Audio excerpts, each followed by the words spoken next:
This lesson covers regular French verb conjugations under le passé simple or the preterite.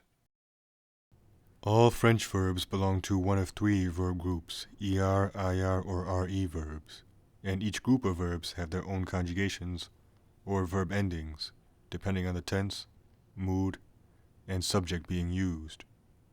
The French subject pronouns are je, tu, il, elle, nous, vous, il, elle, and vous can also be used as the formal singular version of you, whereas tu is informal and cannot be plural like vous. Under the preterite as well as the present, we simply remove the infinitive ending of the verb and add the respective endings afterwards to that stem. The preterite endings for er verbs, a, am, at, er. For the verb parler, we remove the infinitive er ending, giving us the stem par, and to this stem we add the respective preterite endings afterwards. Parler, parla, parla, parlam, parlat, parler.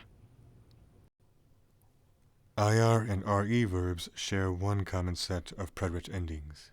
I, im, it, ir. For the verb choisir, we remove the ir ending, giving us the stem chois, and to this stem we add the respective preterite endings afterwards.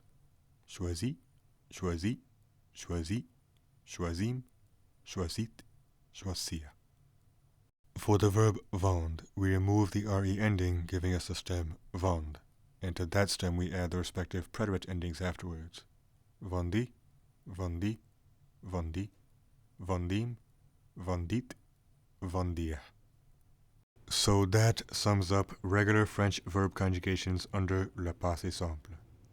I again apologize for any mispronunciations I may have, as I am not actually a French speaker. As I always say, if you could please do me a favor and share this video series with your friends and teachers, I would very much appreciate that. And that is all for now, so until next time.